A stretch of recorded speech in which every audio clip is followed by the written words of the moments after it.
Hey guys, welcome to Overcrest. I'm Chris. And I'm Jake. And we have a fun episode for you guys today. I'm excited for this. Yeah, we've got Zach from Bring a Trailer coming on. And the reason that we're having Bring a Trailer on is they're awesome. First of all, they're a partner of ours. Absolutely. We want to try and talk to them as much as possible. But also, we have a car to sell. Do we not? That's right. We do. And yes. Reluctantly, you and Jeff are making me sell this car. I think. Oh, you don't even want to sell it? I think. What would you do with this thing? Another Mercedes. I think this car should stay around for the scholarship car next year. No. Do you know how many people were like, "Oh, I bet it's an old Mercedes," and I was like, "Do you really think I would let that slide?" Yes. Yeah, I saw that. Nobody wants that. Apparently, I don't know. Nobody wants that. No, of course not. The stereotype that I'm saying is true. What stereotype is that? It's an old, boring grandpa car. Oh, it just did so well, man. It was indestructible on scouting the rally. It was I do not doubt monster. That. Yes. And destroyed my back. My back is finally feeling a little bit better. Yeah, it's finally getting there. That's good. Yeah, I think it was the 8 to 10 hours a day in the car that did it. I think 8 to 10 hours a day on any car probably would have been an issue. Yeah, even like sitting in a lazy boy for 10 hours, you're gonna have a back that hurts. Like, it doesn't matter. I wonder if anybody has if someone has to have put a lazy boy in a car. Oh, I'm sure they have. Well, right? have you seen any like Cadillac from like the early 80s? It is a sofa, right? That's a good point. That like, is a lady the lever on the side of the sofa. A lady boy? Oh, I said lady boy. Lazy boy.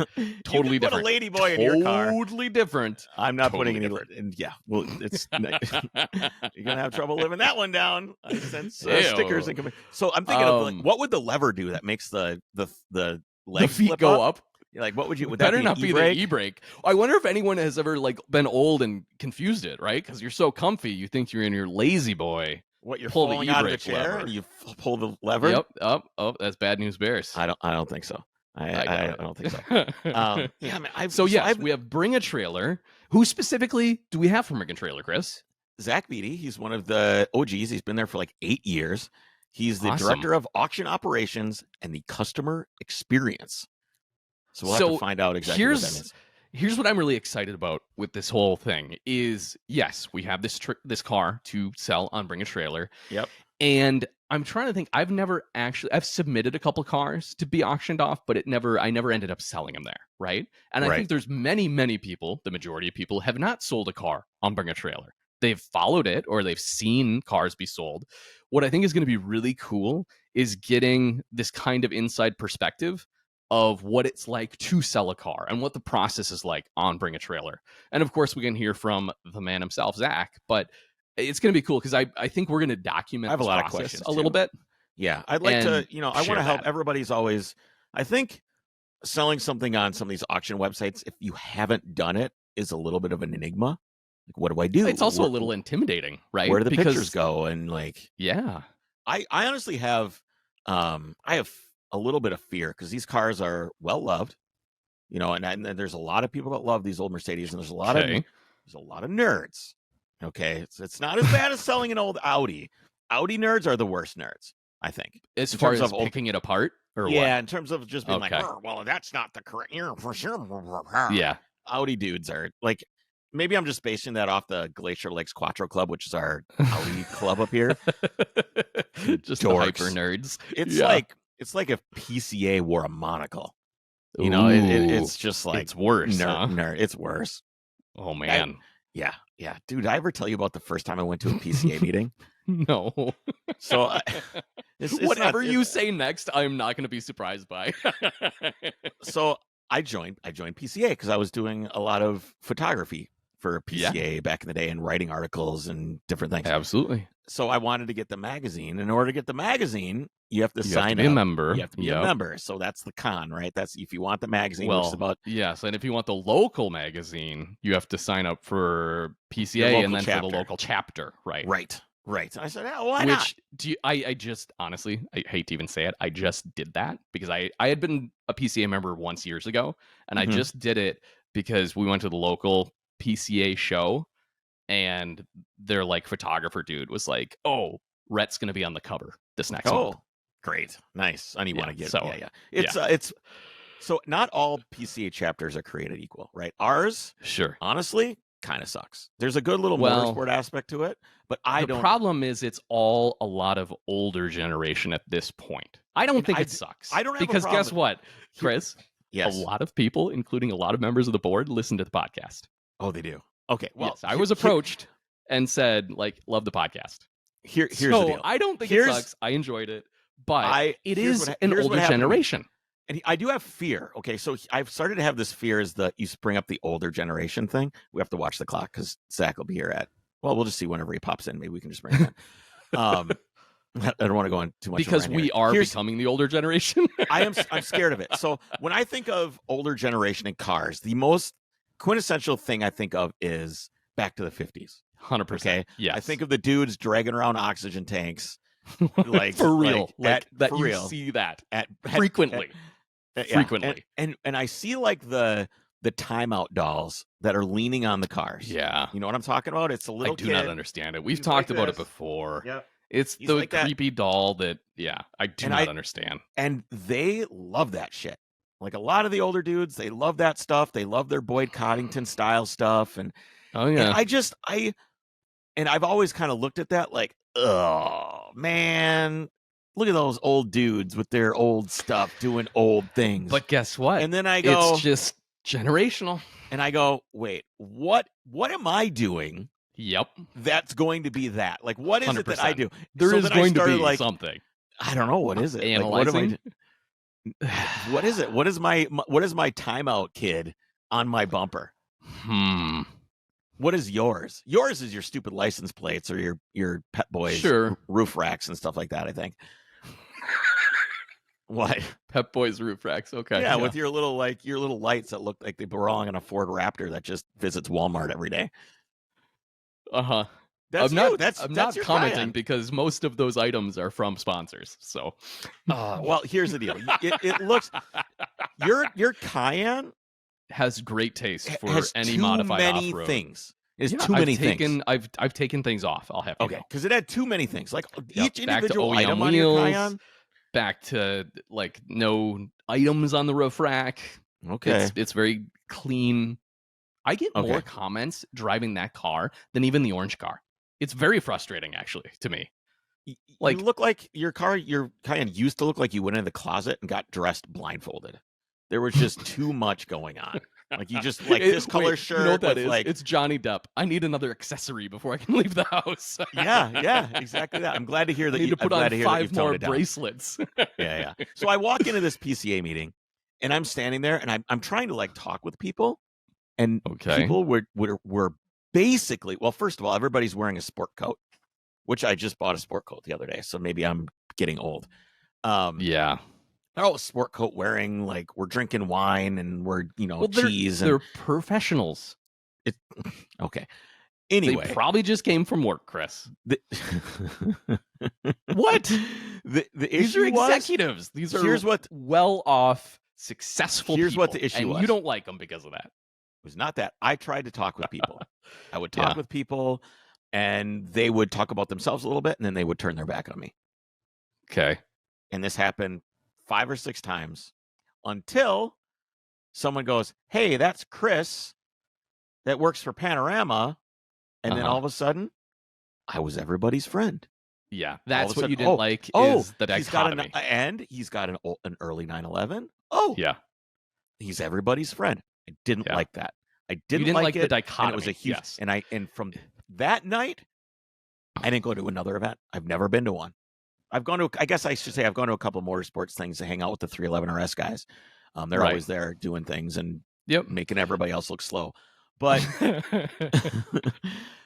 I like going to their spring car show every year because man, that event needs some help. Anyway, okay, you were there last year. I wish. Can we I don't know. It's what I would like a better location. It's always just. It's that not park. It's not fun to go to. It's like being like, I'm going to go to a nice dinner and you go to TGI Fridays. If I'm going to go out to dinner, one fancy, are you? Yeah, exactly. If I'm going to go out to dinner, which is I'm equating dinner with car show. Yeah, I want to go to like a Michelin restaurant, dude. I went to Oh God. Okay. I don't have. I'm like borderline. I'm car poor, house poor, whatever you want to call it, right? Yes. I've got nice things, but no money. You're cash poor. Yes. It's big time, super cash poor. Yes, So I know make that. this appointment at this a reservation. Called I'm a trying to, reservation. like, This is how Jesse, you know you don't go to fancy restaurants. Yes, I'd like to make an appointment to eat some of your food, please. I would like to eat some of your food. Can I make an appointment to eat it? Yes, exactly. And also drink something. Can I make an appointment for that as well? So and I want to do something nice for Jessie, and she likes. Actually, you know what was interesting is one of my friends works for a company that has AI software that helps you find restaurants. Okay. And I typed in the phone number. You text it. I'm like, hey, I'm looking for a restaurant in Chicago that's Michelin rated, that has a swanky, dark vibe and good scotch. And it gave me like 2 options, and one of them was called Maple and Ash. So I pull up this website, and I'm like, wow, this is awesome. This is all this stuff. Spot on. It's dark. It looks swanky. It's like, it's great. So we show up there, and of course, I mean, did you make an appointment? I made an appointment. Good. For 10:15, which is super late reservation. That is a late. Yeah. It's a late reservation. I didn't care. Who cares? Who gives a shit? It's Friday night. So we walk into this place, and they're like, reservation, please. And it's just like one guy standing down in like this hallway. Like, you're like, yes. What? Like, and then there's like a little row restaurant thing with some booths and a bar. Do you remember Ferris Bueller's Day Off, where they go to the fancy restaurant? No. You don't? I don't remember. It's great because the 3 like high school kids walk in, and they're like, do you have a reservation? He's a French dude with the pencil mustache. Yeah. And he goes, actually, I'm Abe Froman. And he goes, you're Abe Froman? Because he looked at the sheet. The Chicago King, or the hot dog king of Chicago or something. And he's like, yes, I am. And then the girlfriend calls him. Yeah. Anyways, there was none of that for me. That was what I was picturing. Jessie always you have a reservation? Jessie always looks pretty, so it doesn't really matter. She always, you're just the guy behind her. Yeah, I just get dragged behind. So we go in there. Of course, like all of the servers are handsome. All the girls are young, slim, attractive, mini skirts. There were more beautiful people. We go up this elevator. We go in. And it's like music's playing. It's dark. There's like little chandeliers. And it seems like a place where you would drink scotch or whatever, but it was packed. And so I sat down. Dude, the amount of beautiful women at this place. Oh my God, it was insane. Are we talking the clientele or the clientele? Waitresses? The clientele. Okay. The men and the women were all extremely. Were they? They looked also successful and professional. And There's no. Yes, they were. Yeah, they were. They didn't have sport coats on though. They didn't have sport coats on, and people talked to me. It was nice. I didn't have to tell them who I was to get them to talk to me. There you go. I sit down, I look at the menu, and I just go, "Oh shit!" Like, so you didn't pull up the menu. I did, but I glanced, and I was like, oh, "Okay, this is fine." And I just went, "Fuck it!" Right? So he brings out like this shaker of. He's like, "Oh, we got a martini ready for you," like without even asking for it. He's, "We got a martini ready." He's shaking it. It's a pomegranate martini. He pours it out for my wife, and he's like, "I'll be right back to take your order." Drink this pomegranate martini. Drink Jessie's pomegranate martini because it was so fucking good. Now I'm wasted. And like, I understand. You don't drink normally. No, I don't drink. So I'm wasted. They bring the menu. I think then they waited like 10 minutes for me to be wasted before they came and took my order. Sure. Yeah. Which seems like a great and you're business like, you know what? What do you recommend? What's the best thing? I get the like Chris this. Cluel, like, what is the best thing? I want the craziest thing. That's kind of what happened. So we like, you want any appetizers? So, I don't know. It took us like an hour to order because we just didn't. Everything looked so. I mean, everything was desirable. So I had foods. One of the reasons why I'm telling you this is because I had foods that I don't normally eat. Okay? Oh, right. Okay. So they did not have Kraft macaroni and cheese on the menu. They didn't. But everything, I didn't add salt to anything. I don't think it needed Did you ask for Heinz ketchup at the fancy restaurant? I did not. Oh no, dude! I don't put ketchup on steak or anything. I'm not a degenerate. As someone who would. I'm not a degenerate. No A1 sauce, no A1, no nothing, no Heinz 57. I don't do any of that type of thing. I just eat the steak as is. Anyway, steak is salt, has salt and butter and pepper on it anyway. Yeah, no, it's well seasoned when it's done right. Yes. So I go, I have raw Wagyu, like so thinly sliced that you could see through it. Actually raw? Raw. Like smoked? No, just raw. Just raw. And on it is king crab on the top. Okay. And on the king crab is caviar. Okay. And the plate is like 9 inches across, and it's $85 for this plate. And I'm like, you know what? Yeah. I'm getting that. We also got these noodle things that were called flowers of love, or no, flowers of passion. Inside these noodles is like the really rare truffle mushroom things. Okay. That like they find, like pigs go find them and shit. Yeah, like truffle really, pigs. Yeah. They were that. I tried one of those, Jake. I don't eat mushrooms, but I tried it. It was really good. It's fucking insane, dude. Everything I had was like some of the most. I'm so hungry right now. Well, anyway, so the guy comes back. He's like, what do you want? I'm like, I'm like, I haven't had Wagyu before. I'd like to try it. Bring me the best Wagyu that you have. I'm looking at the menu. It ranges anywhere from $90 to $185. I'm like, whichever one you think I should try if I haven't had it, just bring it to me. And but I did that without pointing at the menu. He's gone. Jesse orders like a bone-in fillet or whatever. It's like $95. The people leave. The guy leaves. He comes back. By the way, the server was awesome. They also have this thing on the menu that says "I don't give a fuck," and it's $200, and then they just pick shit and bring it to you. It's kind of cool. It's like an "I don't give a fuck" option. I would do that. I would try that. It was tempting, but I was looking at $200 being just for some reason that number was like, okay, this is getting excessive. Anyway, he comes back 5 minutes later. He's like, I just want to check. You said you wanted the best Wagyu we have, and it's $400. And I go, okay, maybe not. So then I end up getting this drunken Wagyu, which is it's cows that they feed like alcoholic mash to. Like they have a mash and they feed it to the cow. And I ended up having that. It was incredible. It's $185. And then steak. You got more drunk. I had a couple of beers. I was wasted. I think the entire meal it's the most I've ever spent on a meal. And I don't necessarily regret it, but I'm just like, oh my God, I can't believe I just spent $500 on dinner. Yeah. It was ridiculous, but everything was amazing. I had a great time with Jesse. I tried all kinds of foods I'd never tried before. I had king crab. Good for you. I am proud of you. I had caviar, which has always scared the shit out of me. I don't want to eat fish eggs. It's fucking disgusting. That sounds, you know what it tasted like?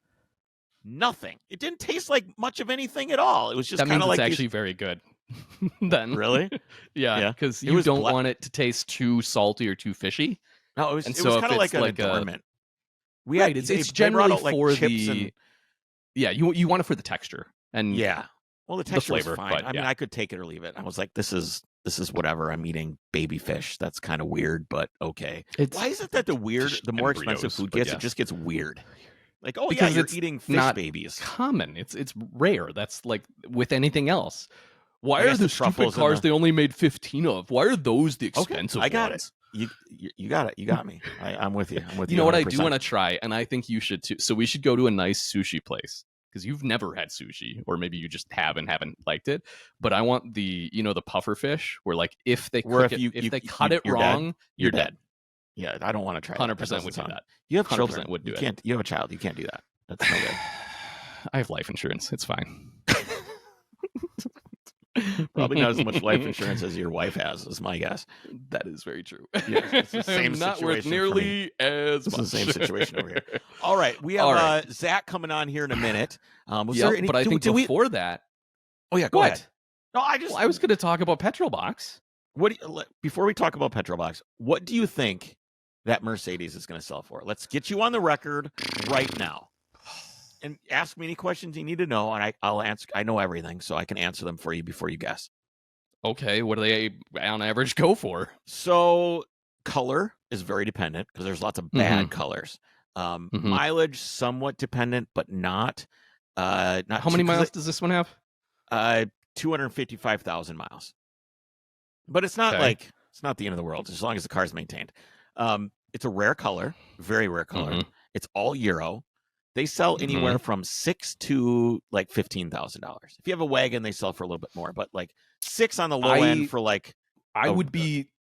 So just to clarify for our listeners, this is Overcrest's vehicle. Overcrest owns this and is selling this. Yep. So I'm going to say that I had a number in mind that I would be ecstatic about, and that was 11,000. 11,000. Okay, that's what you want to get, but is that what you think it's going to be? I don't think it'll get there. I'm thinking $8,500. 9 is where I'm thinking it'll go. We'll see what Zach says. Maybe Zach will have some 90. Yeah.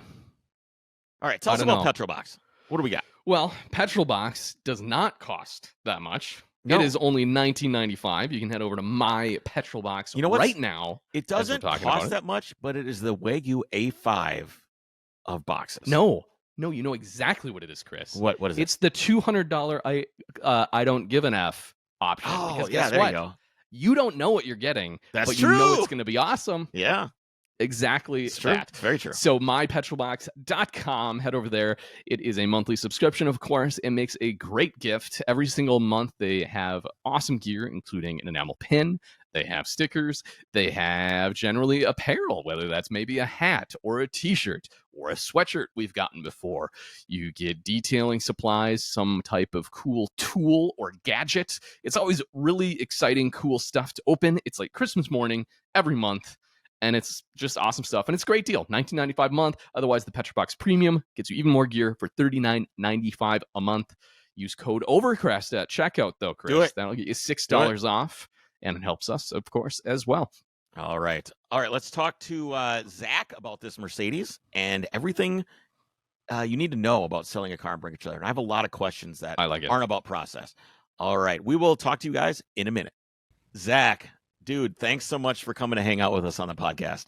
Oh, yeah. Thanks for letting me slack off in the middle of the day here. This is great. Perfect. You guys are both in air-conditioned goodness. I'm out here. It's 89 degrees outside, sitting in my garage, just like that's your own fault. You want to look cool with the cars behind you and don't just set up a space in your house. Let me look at my own camera here and see if I look cool. I do. Yeah, no, you don't. I do look cool. Don't worry, you don't. Zach, do I look cool? Oh, yeah, totally. It's only inflate his ego. Yeah. Zach, I was looking at your Instagram. What do you drive? Because there's quite a variety there. And I was trying to see what your car taste was like.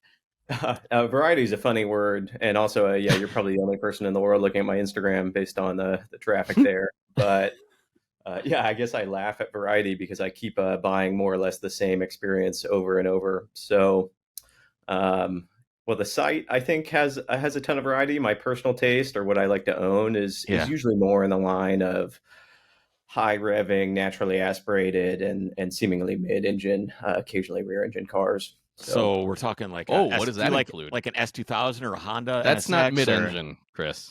No, but NSX is. Yeah, S2000, a little front mid in there. Yeah, that's true. Behind the front axle all the way. I had an S2000 back in the day. Now it's hard to not just sound kind of obnoxious how spoiled I am. But yeah, I have an NSX. That car's a keeper for me. I've had it for 5 years. Spent a few years looking for the just right spec. First or second gen? It's a late first gen. So it's a 2000, which gets the 3.2 and the 6-speed from what I would call the ugly fixed headlight cars. So that's very subjective. And 2000 is an interesting year this is where your audience is totally tuning out, but it gets a ABS upgrade that the later cars got. It gets the perforated leather on the seats and the wheel. Just looks a little cleaner. So we basically you got the best quite of a bit. We have the best of both worlds. Like you have all the upgrades you want, but still the pop-ups, right? Yeah, I like to think so. I mean, a coupe would probably be dream spec, but they made just so few, and they're pretty pricey when they come up. And my skin could use the vitamin D, so don't mind the target top too much. We could, we had that on our cars that you can own instead of a 911. Like you could sell your 911 tomorrow and buy an NSX.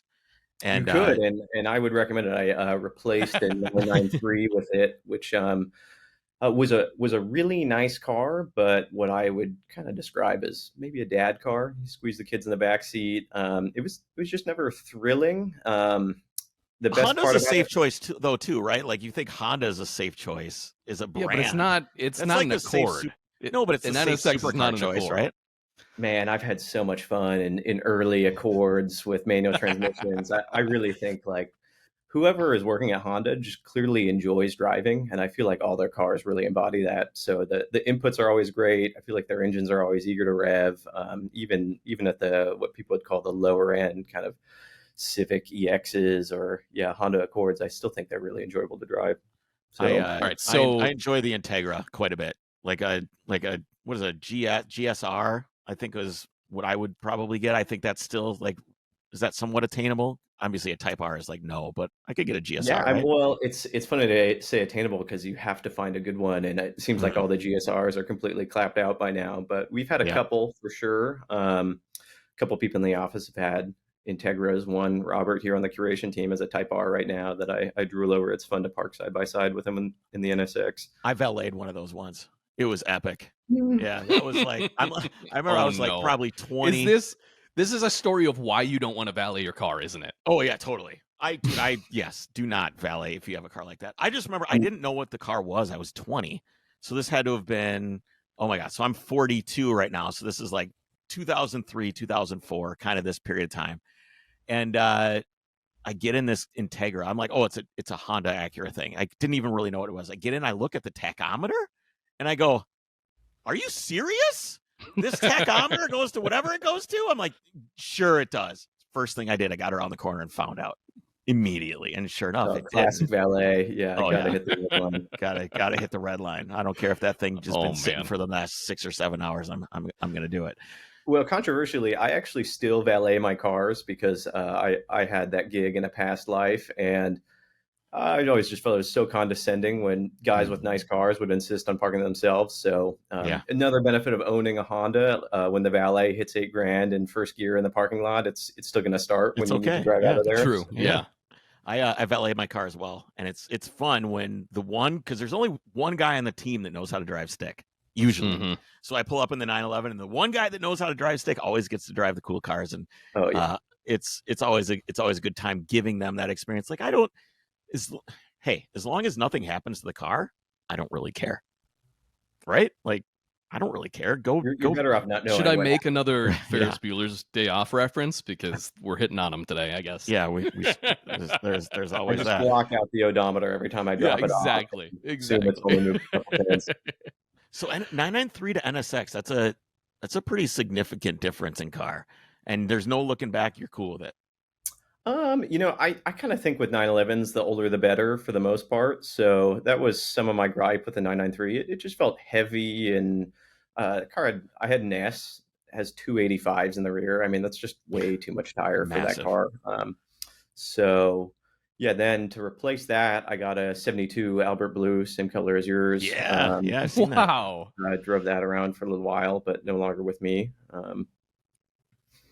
Well, did you sell it on Bring a Trailer with the rest of the 911s? Amazingly, that's like I think I'm great at buying, great at holding, terrible at selling, and I think that's pretty much the only car I've owned that I didn't sell on the site. Some guy basically pried it out of my hands because he was on the hunt for an Albert Blue car for so long. The plan for that was to run rallies like yours. I only did a couple, and then it just started to elevate my stress level. As you know, parts on that car just get so expensive so quick, and I was pretty buried in it towards the end.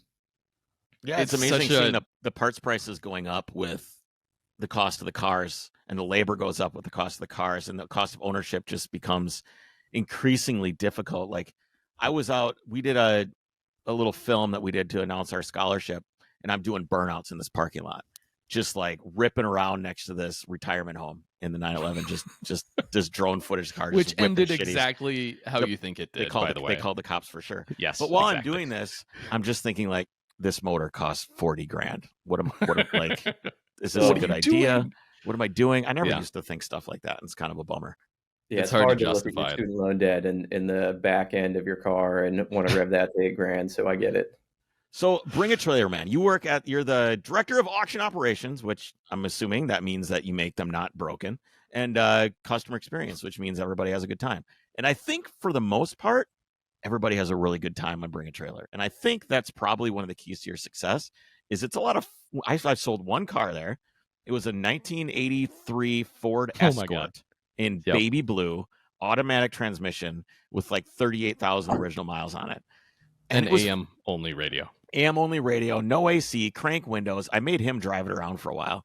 He did not like that at all. But it was fun selling the car, like chatting in the comments, watching the auction, and like, oh, it's ending, and the bids come in, and it was really, really fun. Cool. I'm glad to hear you say all that. I think fun is not always the adjective that everybody uses, unfortunately. I think stress comes to some people's mind, and maybe that's just because I'm a naturally high stress operator. But I actually looked at your Escort that you sold, and one correction for you: your car was an 85, not. Oh, I'm sorry, I couldn't remember. I appreciate that. Thank you. Thanks how long you probably on that one for. But yeah, I love hearing that, and that's obviously what we strive here for everyone's experience, which is why we pour so many human hours into the process from beginning to end. Well, I think it's amazing too, the community that has kind of built up around it, right? Like, you don't think of an auction site as being something that people interact with each other, and yet the whole comment section of Bring a Trailer has become a community in itself, for better, for worse. Like some of the comments, like you can have auctions get completely derailed by someone's one comment, and that scares me a little bit. Oh yeah, I mean, you got nothing to be afraid of. The ones that get derailed, it's honestly like anything in life. Like, how do you face challenges? And if you stoop to the level of people that are being obnoxious, everyone from the outside looking in sees that, and that's when things start to go south. So we have a team here that helps with that. Your auction specialist is your guy. He can give you tips and tricks, but you can't help people that can't help themselves. So some people do themselves no favors in the face of obnoxious questions. But that's true. Even just looking at your Escort, Chris, I mean, you clearly have nothing to worry about. You're a veteran at this point. With one car, I'm a veteran. Yes, that's awesome. Yeah, we'll take. Okay, so let's go through the Bring a Trailer process a little bit, and maybe we can help some people that are and us with this. We have a 1983 Mercedes 300D, which on its face is not a rare car. They made God unknown billions of these because of the gas crisis. They made so many of them that whenever I drive across the country, they're everywhere. They're in people's yards. They're still driving them. Whatever the case may be, they're not rare. They're all high mileage. And you look at the prices, and they're kind of all over the place. You know, all of those too just speak to the quality of that car. That they made so many high mileage. You see so many scattered throughout the entire country. I know I've done the drive too, and it's crazy how many you just see in people's yards. So yeah, Jake hates them. Jake does not like these cars. There's nothing exciting about them at all. Yeah, it's hard to get out of bed, I guess, for the qualities. It's a painfully practical car, but you can still appreciate just how well engineered it is, how solid it is. Everything in my life's a sports car. I'm frustrated with anything that's not a sports car, but honestly, not everything needs to be a sports car, right? You've driven it back and forth across the country. You've scouted roads on it, so. It was flawless, and I think that's kind of one of the reasons why people like these is that testament to engineering, and they're a pretty good looking car too. I think the design of the car, it's a pretty car, especially in this rare brown, this whatever melted candy bar in your pocket brown or whatever it is. So exactly what it is. I'm thinking about selling this car on Bring a Trailer as a guy. Like, what do I need to know? Like, what is this process going to be like for me? Cool. I don't need to give you the hard sell, but we'd love to have it. I'll give the team a heads up to look out for it. Yeah, awesome question. I mean, a few different things. We touched on comments, probably circle back to that. But I would probably say from my end and my experience here, you know, I've watched over 100,000 auctions at this point, vetted many more. Presentation and how you behave in the comments are probably the two most important factors. And they're also the two factors that everybody selling their car can influence themselves. So you can dictate your future by the amount of time you're going to invest in presenting the car and how well, polite, and honest you're going to be in the comments section as well. Yeah, it's I feel like 10 years ago or so, or whenever, I don't know, maybe 5 years, whenever you could start selling cars on Facebook Marketplace, for example, I felt like I could make a living by buying a car on there and vacuuming it out and then selling it again. Or just like taking better photos or whatever the case may be. Presentation is everything. Oh yeah, really. I mean, with food, with products, with cars, it all comes down to presentation and sort of inspiring people. So hopefully you get some sweet dirt road photos of the Benz scouting routes to include in your gallery. Yeah, so people. Yeah, that's going to drive away all the people though that are like, well, how many rock chips are there? Well, I wasn't driving with anybody, so none, because I wasn't tailgating anybody in the gravel. What are some of the mistakes that people make when they go through the process of getting a car ready for Bring a Trailer? Because if you buy a car and you just throw it on there, you run into issues. And you can tell me if I'm wrong here. I'm sorry, I'm asking questions and answering them and then asking them again. I apologize for that. My theory, especially for this car, when I got the car, it had a cone filter bolted to the turbo.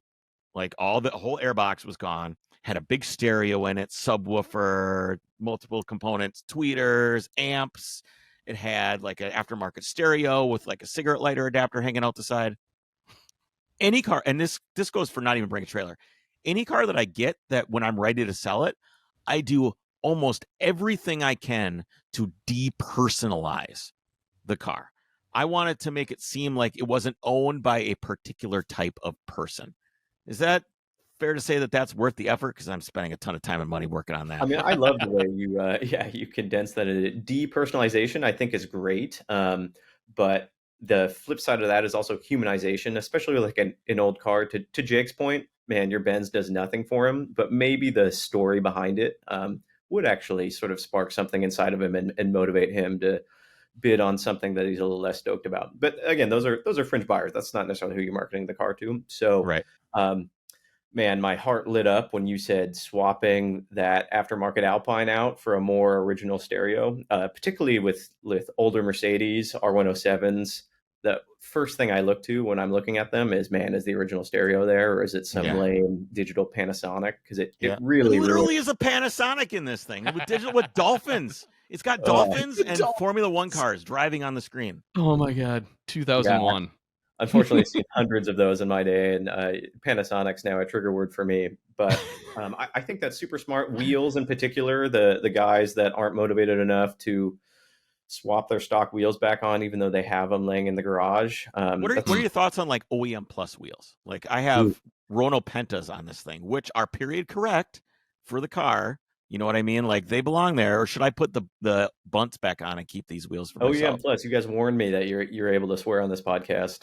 Oh no, is that bad? OEM Plus, it's such a subjective term. It's amazing the amount of people that cross my desk that would describe something as OEM Plus that I would say is politely a minus. So I see. OEM minus.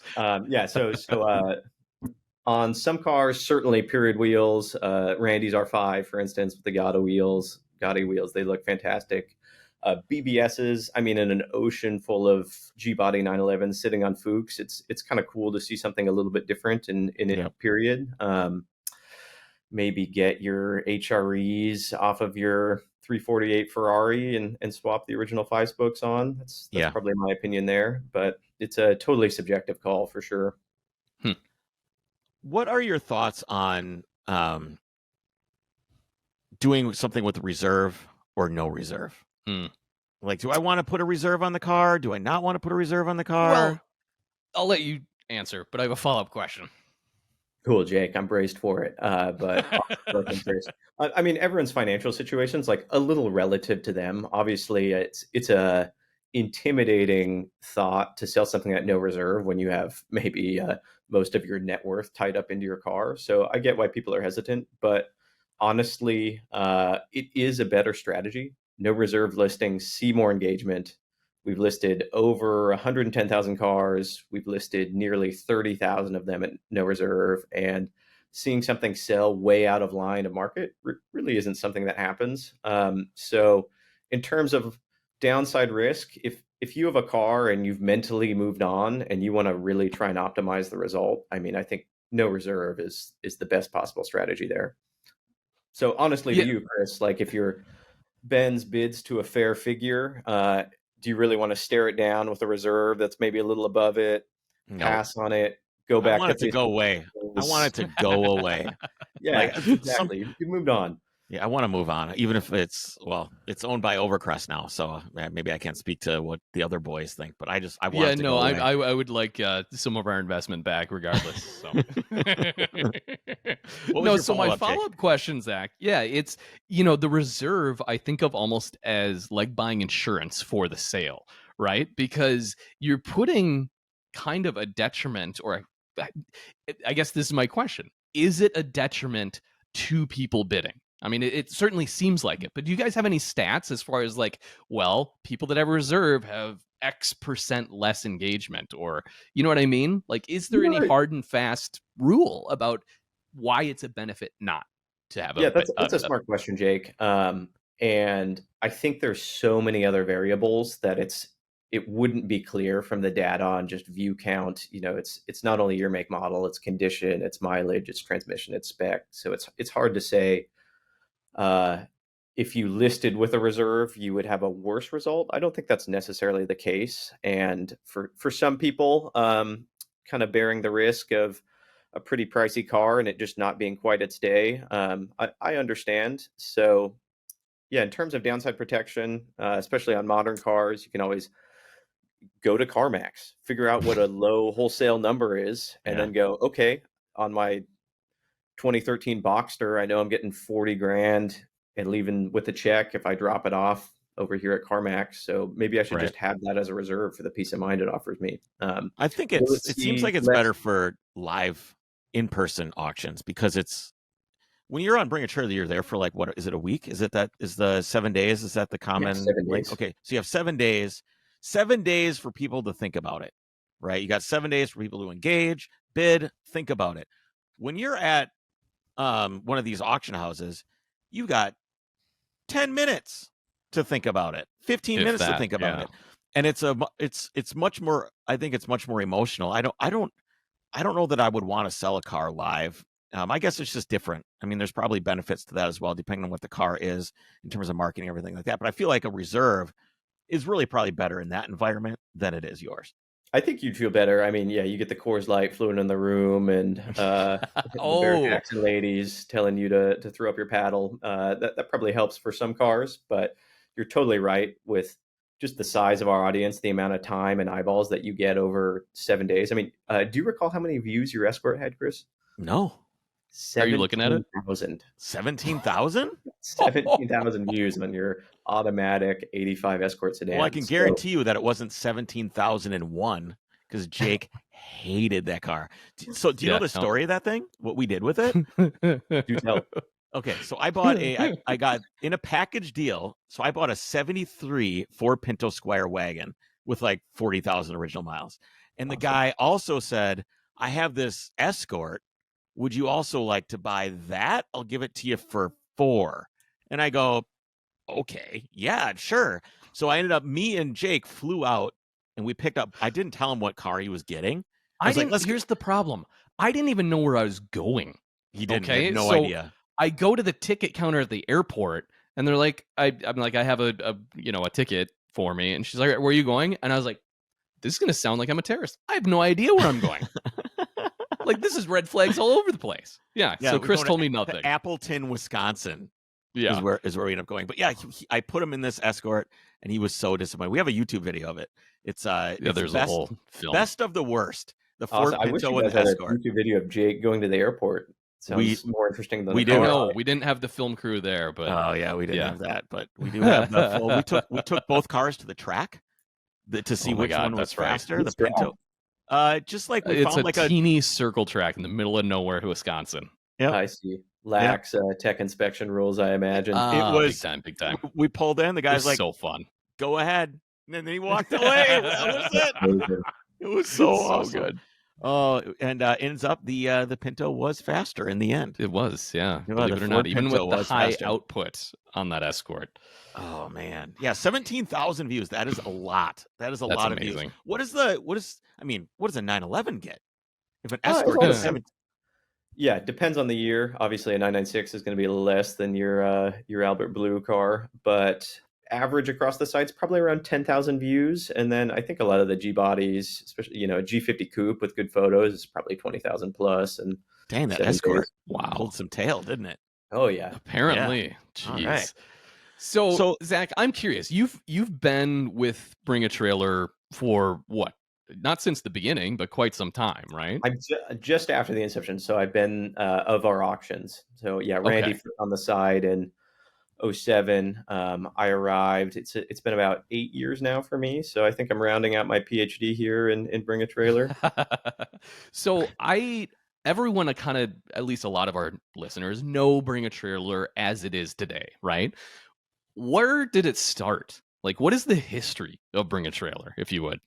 Oh, cool. I mean, we can go deep. I know Randy's talked about it at length. I think he brushed up on this with you, Chris, when you guys had your podcast the other week. So yeah, Randy started it originally as as a blog, mostly here's an interesting car for sale. A lot of his snark, I think, captivated a pretty vibrant audience early on. If you guys have hung out with Randy personally, he's a man of strong opinions and articulates them well. So I don't know anyone like that at all. Yeah. So that was sort of Randy's hobby for a little while, and then after 2 or 3 years, he was able to flip it into a full blown business, leave BMW and start it. So he was a one man shop for a number of years. Brought on some friends from school and started. Originally, early days. This is again pre me. There was Beatty exclusives, people trying to sell their car via classifieds. Randy very astutely honed in on, man, this sucks. You list asking price and everybody's just trying to grind you down. Like, you guys ever see a car on Craigslist or Facebook Marketplace and want to just hand the guy his asking price? It's pretty far and few between. It's usually groveling over this and that.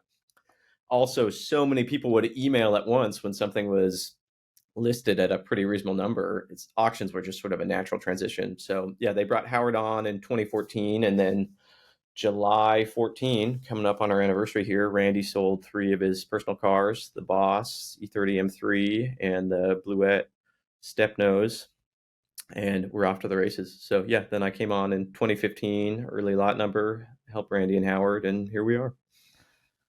Have you how have things changed just from the auction perspective? What has been some of the changes that have happened? Overall, it could be community, it could be the way that you guys do things over the course of the 8 years that you've been there. Yeah, awesome question. I mean, things have evolved hugely on the staff side and personnel side. We were very lean and mean early days, just kind of the 3 of us, and then there were 4 sitting with our MacBooks against the wall.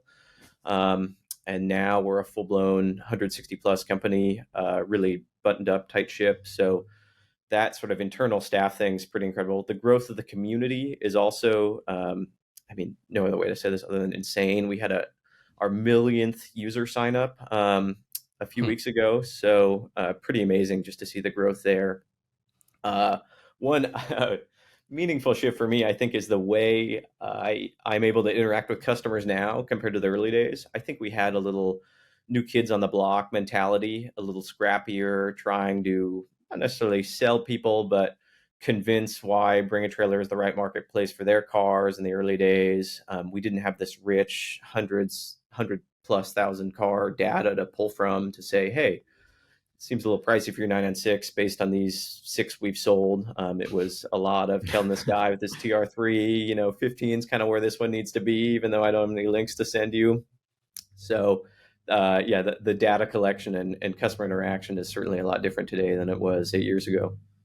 Do you think one thing that I've noticed that's happened over the last however many years is that in the beginning it was just dudes selling their cars at Bring a Trailer.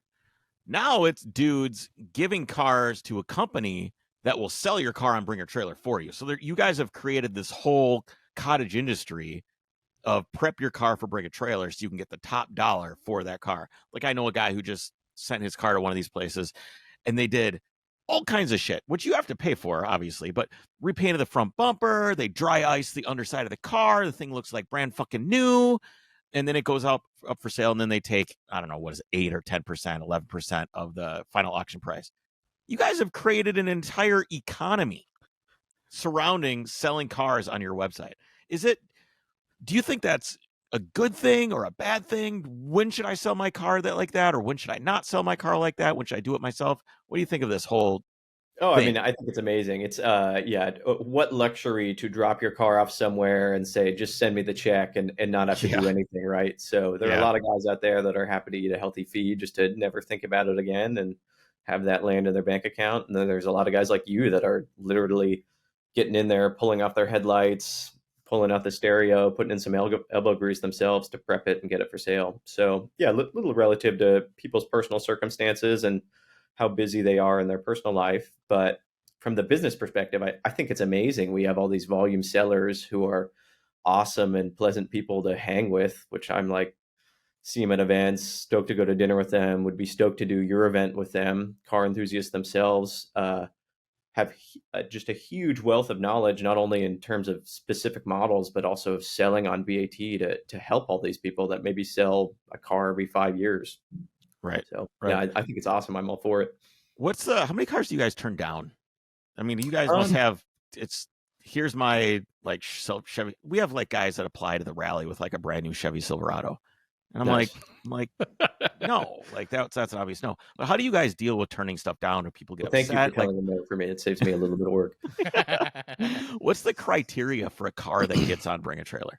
Yeah, good question. To your original question, we accept about 40% of the total cars that get submitted to us. And that doesn't mean 60% are outright form rejected. A lot of those fall apart due to price. Guy wants way too much money for his 85 Escort. We tell him, hey, it's probably never the only one. He says, man, this is the nicest one left.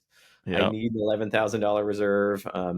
That's one that's probably going to be on ice for a little while. Because it's not good for you guys if it doesn't sell, right? If it's a no sale, that's not great. Yeah, I mean, we're happy to help people buy and sell their cars, and obviously want to help enthusiasts and be a pleasant place for people to hang out in the community and support and foster that. But for some stuff, when the data is just really clear, hey, that's pretty high for a reserve. Those are ones we're less able to help with. So that's one. Some guys obviously say, great, going to get you a wealth of photos, never hear from them again. They disappear. So some things get lost in process there. And it's probably around 10 to 20% on any given week of cars that get a form, hey, this just isn't right for us. What about the cool factor of the car? Because it seems like most of the cars are cool. Like, who's deciding, who's the arbiter of cool? You guys do you have like the blush over here, Chris? Yes. Are you the arbiter of cool? So Howard Swig, our head of auctions, and we co-manage our curation process, and then I oversee our curation team here. So we have a small, tight-knit team of curators, which I like to think have their finger on the pulse of what's cool and what's not in a lot of different ways, and also know values in cars through and through.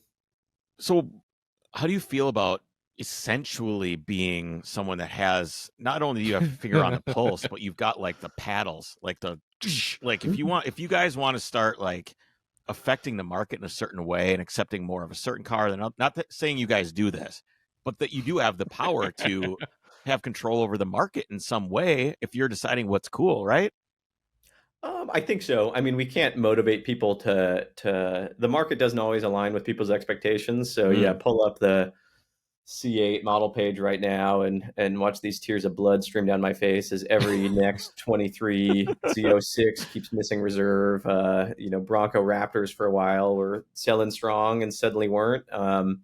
And people's expectations didn't really align with that. So we can list a ton, we can list everything, but that doesn't necessarily mean that the market's going to support it. So in terms of influence, I don't know. It's an interesting question. I'm not quite sure where the line is there for us. Yeah, it's interesting that you do. I mean, you have it whether you want it or not. And it's not that it would be like an intentional drawing with a Sharpie on a white piece of paper, but it is definitely this gray area where whatever you guys do does have an influence. And I think there's great responsibility there because this is our passion. This is what we love. Oh, thanks. Yeah, I appreciate that. We don't take that lightly. You mentioned, Zach, that you could list everything that came your way, but obviously you don't. And my questioner that brought up a good point, how many cars are there for sale on the auction at any given time? Yeah, we just hit our peak, which was a little over 800 across a 7-day cycle. So this is a little bit of a dip in the year because 4th of July, staff holidays, people on vacay. So we're averaging about 700 new auctions each and every week. I think come the end of July here, we'll be back up over 800 and maybe crest into 900 a week here in the fall. Jesus. Wow. Yeah, it's amazing. I mean, when I was we were running 5 a week. I remember a discussion we had with Randy. It was like an all staff meeting at the time that could fit in a single room about going over 100 a week. And we're all wondering, oh man, is the market going to support 100 listings on Bring a Trailer? So pretty hilarious to think back on that based on our size. Well, now. Not only do you guys support it, but there's, your guys' success spawned other websites and there's people that are trying to come up with companies that fail. There's people that are doing it or they're actually doing okay. Then there's Mark specific auction places for Mercedes, Porsche, stuff like that. The market seems so strong. It's almost like I don't understand. Like I don't understand how there can be so many cars for sale all the time. How is this possible? How is it sustainable? And at what point do you guys go, wow, we're doing 1,000 cars a week? What else can we do? Because that's at some point it's got to be like, that's it, right? What else can you guys do to like occupy your time? Man, I don't know. My days feel pretty full. Have for a while here. I kind of look forward to that future where I'm sitting around wondering what else I could do. But it's funny that you say that because every once in a while I'm an insecure person. I'll get psyched out. I'll go, man, are we going to list every single car that's ever been built? When do we list that last G-body? But yeah, if you go on Auto Trader or any of these just classified listing sites, there's usually well over 100,000 cars for sale at any given time. I mean, it's staggering just the numbers of things that are for sale. So to hear, yeah, we're doing 700-800 a week. In terms of the market as a whole, and that's just in the U.S. I mean, you can think about globally. It's crazy how many cars are available at any given time, and to your point, how many buyers there are for a 964 RS out there. Yeah, it's one thing that's also that you guys affect and influence is you guys affect the prices off the website too. So when I go on Facebook Marketplace and there's a guy with a 540i 6-speed, and in the link or in his description is a link to a sold auction of a BMW M5, and he uses that as a barometer for his clapped out. It's got a donut on the rear wheel. It's rusty. the Vanos is leaking. All these different things that are going on with this car, but he's using your website to be like, well, this M5 sold for 25 grand, so I want at least 6. So obviously, yes, obviously, that's what they're worth. It is the rise of the tide. Did my Venmo go through to queue me up for this question? You guys are just hitting right at home. No, and Zach, we've talked about this before at length, and we've coined the term the bring a trailer effect, right? Yeah, because the description of the 540 with the guy comping with an E395 is like the bane of our existence in the curation department. Okay. So yeah, we feel your pain certainly day in, day out. Yeah, it's tough because I want to buy. I like buying deals. I can honestly say I will probably never buy a car on Bring a Trailer. I just there's part of me that just like I like the deal. I like finding something that nobody else has found, like in a yard, and going there and getting it and saving it and fixing it up and then selling it. That's the journey that I like. There's nothing wrong with there are just as many, keep in mind, if not more people who don't have time to go around the country and look. And well, what I'm going to say is that's what's so cool about Bring a Trailer, and I think that's what's been unique, is the variety and kind of unique things that are brought to light, right? It's almost like you guys do actually curate what goes up on the site, and you're able to basically show or give light to some of these very odd, obscure cars.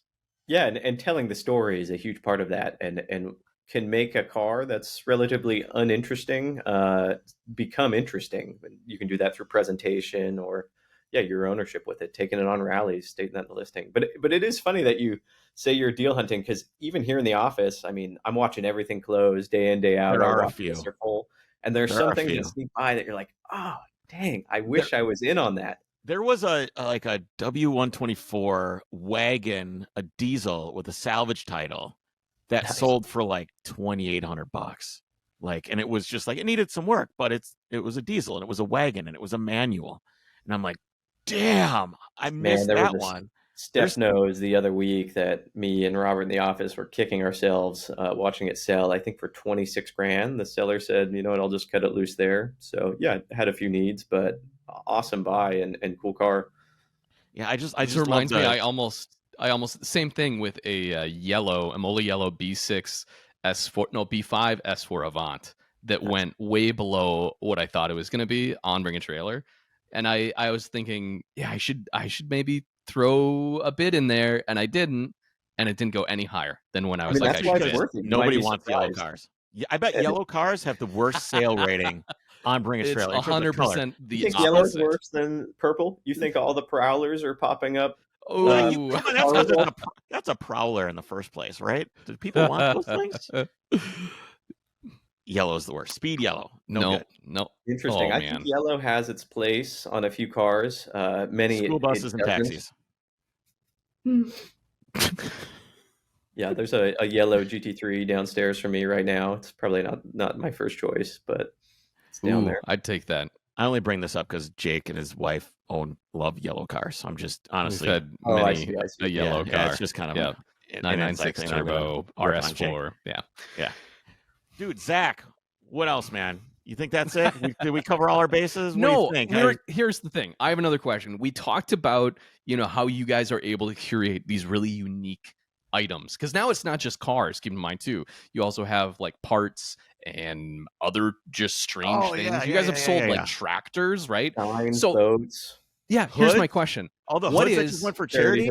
Yeah, that's right. Airplanes. So what is the most unique item that you, like, it came across your desk and you were just like, what is this? Like, does anything stand out, like a handful? Usually if I'm saying what is this, it's not an excited what is this, it's like what is this?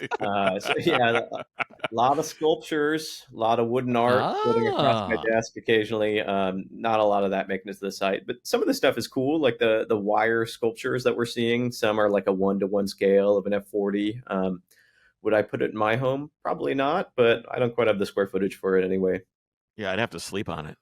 I'd have to make it like a Ferrari bed from when we were little kids.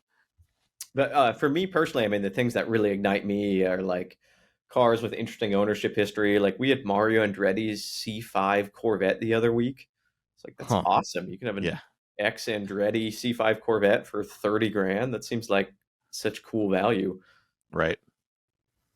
So what's the next big thing? Next big thing, I mean, I don't think you'll be surprised to see, I can tease this, that's fine, an app launch in the relatively near future. I don't think you'll be surprised to see more international listings on BAT.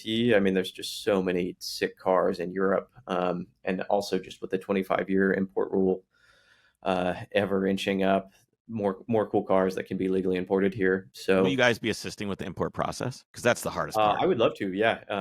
We have our shipping partner now, and would love to select a meaningful international shipping partner. Because for me personally, like, I'm trying to be one of the first guys that gets an R34 in here, and I personally would love the import-export assistance there.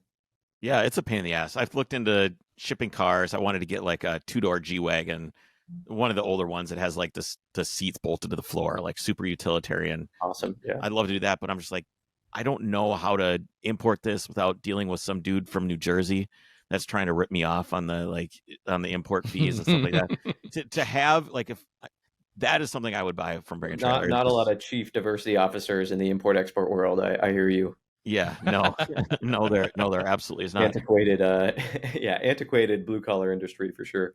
Yeah, absolutely. Well, dude, thank you for hanging out with us. I really appreciate you spending time. Are you coming on the rally?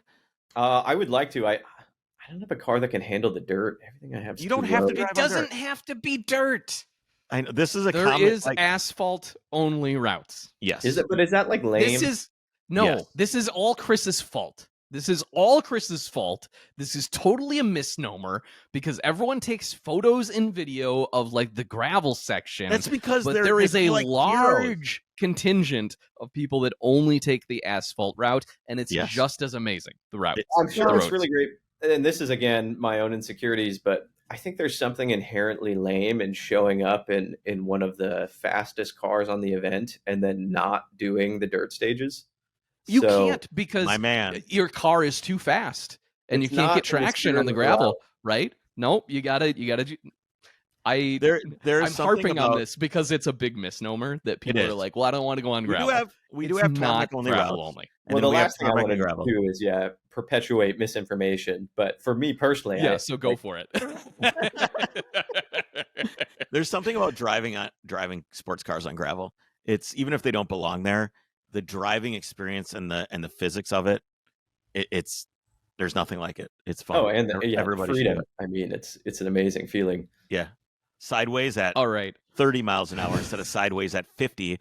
Where as soon as I let off the gas, the rear tires of my 911 are gonna let go, and I'm just dead. you know. But not the Yes. rear tires of your 300D, because you've driven that so gently across the course of your ownership. Yes, yeah. There is not a reel on our page of me doing a S curve in the mountains on gravel sideways in that car. That doesn't exist.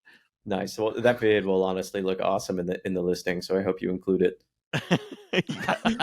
We should. I have like so much like drone footage and like amazing footage and photos of this car. I'm sure we'll be able to figure out some good stuff. And then of course I'll take pictures of it in like a empty parking lot too for all the guys that want like everything shot at f11 500 megapixels so that they can zoom in and see like every little Ooh, thing. F11, come on, man, blow it out, drop that thing to 1.4 and give me that nice. You can't do that. It's not in focus. Then everybody wants everything in like hyper focus, which I understand. They want to see it. They want to see it. I'm totally everything that's wrong with the photography world and just shoot wide open. So yeah. Dude, I hope you find a way to come on the rally. Maybe you can be co-driving with somebody, or maybe a car will pop up. That's a super sweet deal that you can pick up and bring it along. Cool, appreciate it. Well, if not this year, then yeah, definitely next year. Yeah, right on. I'll get some ground clearance. Thanks for hanging out with us, man. We appreciate it. Yep. Yeah, thanks, guys. Care. So, Jake, are we going to make a bet? Like, who's closest on this Benz for the final? Yeah, do you want to make a bet or anything? Like, I don't know. What would the bet be? How about just like what's at stake? If you lose, you have to come up to my house and hang out. Okay. And then if you lose, you have to come down here, I guess? Yes. Yeah, okay, that's great. And so I won't come up there until that's done. Is what you're saying. Well, you're not going to anyway. So that's sad. Many thanks to Zach for hanging out with us and talking with us about the car. Absolutely. I think the Bring a Trailer phenomenon is amazing. It's frustrated me at times. You know, I think it's really, really cool at times. I mean, we had a clip for the longest time. I wish I had it, which is "Get Out of My Boat," right? Where it's like all these people are piling into the classic car boat, like inflating the prices, and it's Bring a Trailer's fault. And, you know, we even talked to Randy about that. How do you feel about doing this to everybody?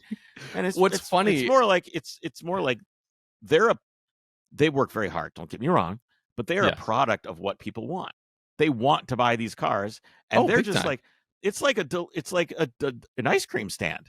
If people want the ice cream and you build the ice cream stand there, they're going to buy the fucking ice cream. And they're going to buy a lot of it, especially if you invented the ice cream.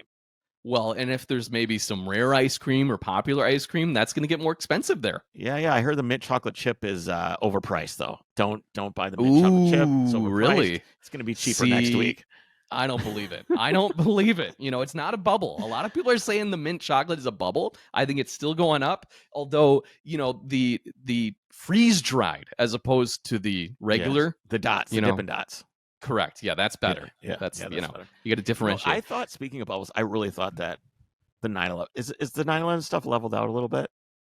I honestly haven't been paying attention too much. I think it's leveled off a little bit. Even if the pricing hasn't come down quite as much, the veracity of it, right? People aren't as, I don't know. I feel like the hype has died a hair. Yeah, I think that. Yeah, maybe. I'm not sure. Maybe it's moved on to something else. I'm not sure. Well, I guess I don't know what that is or what that would be. All right. Well, it's before we get into a couple other things, what have you got for us? Yeah, let's take a minute to talk about our sponsor, AutoAnon, Automotive Anonymous. Go to AutoAnon.com. They are an awesome supplier of unique enamel pins as well as vintage automotive posters. That is their core. It's all original. Vintage automotive posters. Yep. Head over to their site right now. I'm on there right now. I really like, so he's a big Porsche fan, of course, the owner, but there's a whole bunch of stuff from across the gamut. I'm looking at, do you remember, it's funny because so many of these posters are from like my childhood era. Yeah. And you think back. So like, do you remember when the Boxster just came out? And so they had it next to the 550 Spider. And it's an awesome, I don't remember any epic of that stuff. poster. I was just like, why? I was just working on, I wasn't an enthusiast back then, dude. I was just in the garage on the ground working on my grandpa's car. Like I wasn't an enthusiast until I got my Rabbit later on. Like there was no That's different. There was like most people grow up with the posters and everything else. Never had a single car poster in my life. You know, and it's interesting. I used to be really self-conscious about that. Okay. I mean, there was a couple things where I would say like, yeah, I used to have a 930 poster in my bedroom. Sure, of course I did. Because I just felt because you wanted to be part of it, like you weren't the guy. I felt like this when I was lying to be cool. Well, you know what you should do, Chris? You What's go that? to autoanon.com. You can get that original 930 poster from back in the day. I've got posters, and then you don't have to lie. You don't have to lie. Yeah, dude. It's an awesome curated collection. I felt like I didn't belong. You don't. I mean, you still don't. Let's be honest. But thanks. You've just kind of learned to own that, right? Yeah. The whole get out of my boat thing that you were talking about. You're very proud of that. You take pride in being the only one in your boat. But regardless, it's a curated collection of motorsport goods. It's an awesome store. Head over there right now, autoanon.com, or on Instagram, Automotive Anonymous. You can also use the code OVERCREST. That'll get you free shipping on all of the posters. I'm looking across the gamut. The motorsport stuff is so cool. You have the manufacturer original posters or advertisements in there too, which I'm like, ooh, I see a couple of my vintage 951, which I really hate, but it might be cool to have a matching poster from back in the day. All right. Yeah, it's weird. The car world is very judgy, and I'm very judgy. Like I was going to say, it's because of you. You are the problem. It's entirely my fault. 100%. No, but you're definitely. It's weird because like if you don't have opinions on something, and you don't have like a group, like you get kind of based on your opinions, you kind of gravitate to little groups.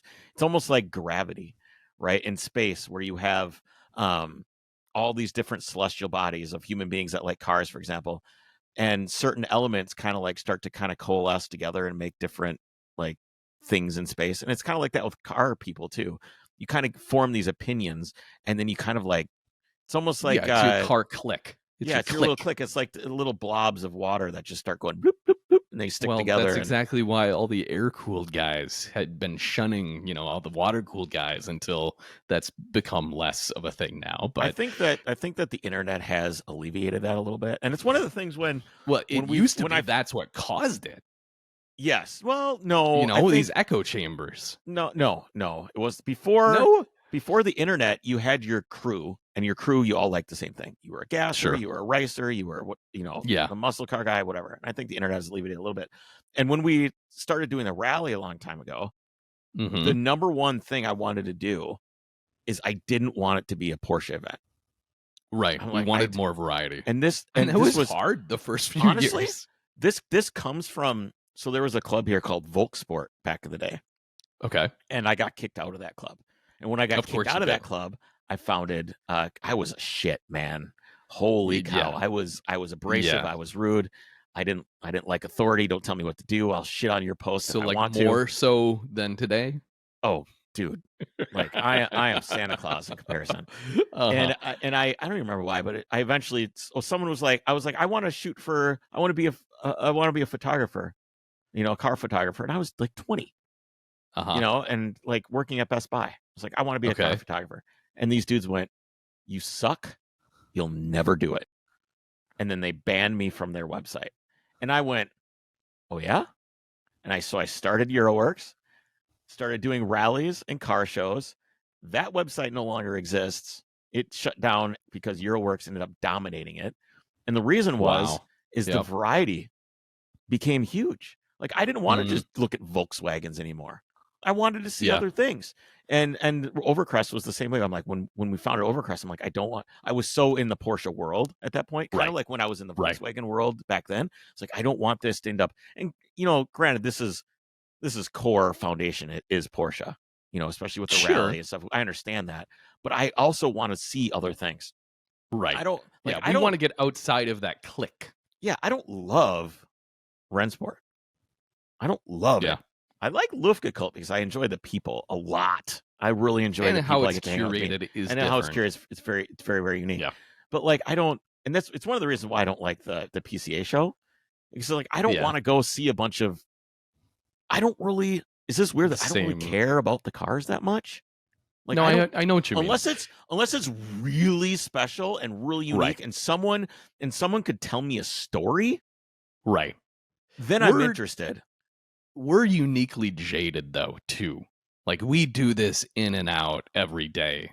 The car thing, especially Porsche, and we're inundated with Instagram and everything else in the social media that's curated to us.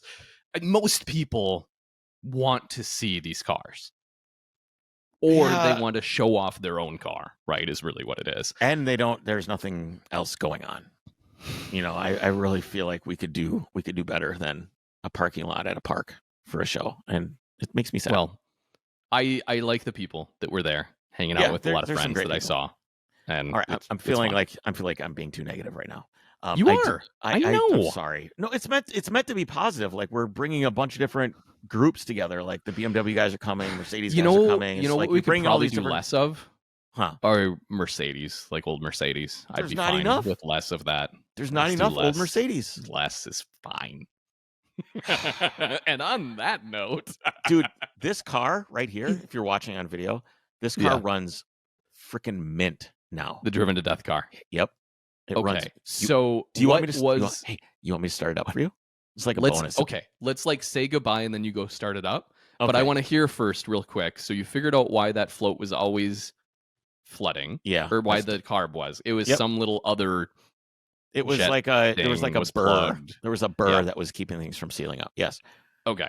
And then did you say you found like the jetting was wrong in that one? One of the jets was like a 165 instead of a 150. So now you love it. It's ripping. I like it a lot. I still think it needs a little. It runs really good. I feel like it needs a little bit more fuel up top. Because the last time I drove it, I went and drove it and I adjusted a few things, and then I parked it and I haven't really driven it since. Because I wanted Have you hooked the wideband up to it at all? Yes, I have. Yeah, I did. That's how I did the idle. As I have the wideband thing that I hooked up to there. All right, I'm gonna say we're not gonna do music this time. We're just gonna have the car, and I'm gonna rev the car up a little bit, and then we'll say goodbye. Actually, then I'm gonna come back and go, "What'd you think?" Okay? No, don't do that. Just say goodbye right now. We'll see you guys next week, and then you say take care. No, that's you. You say take care. I'm saying I want you to admit that it sounds pretty good, so I got to come back and see what you think. Oh God. Okay, right? fine. Okay, go. It hasn't run in a long time, so hopefully this. So it's gonna sit here and go. Hopefully, yeah, and then it won't start, and we'll say on that note, he's like making signs at the camera. Which, by the way, you can head over to youtube.com/Overcrest, or also on Spotify. There is video. Oh.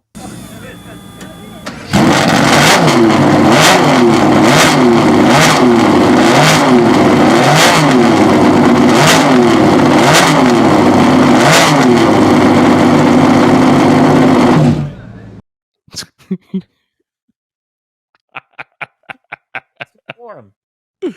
Yeah, we didn't really think this through very well. We didn't really think the other problem too is this microphone is terrible at picking up ambient noises. Like, it's very good at filtering out. So like, so there was no sound, but it doesn't sound great. Like, it's just like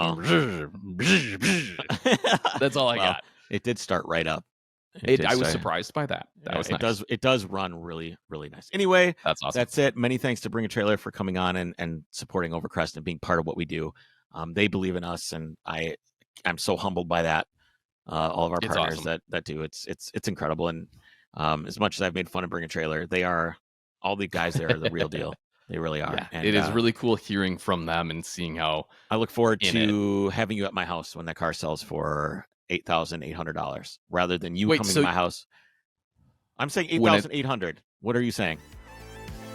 95. 90. Oh, you brought it. Well, I'll just say 88.1. I just think it's going more than that. Okay, that's fine. 88.01 for Jake. Yep. 8,800. I'm basically pulling the $1, Bob.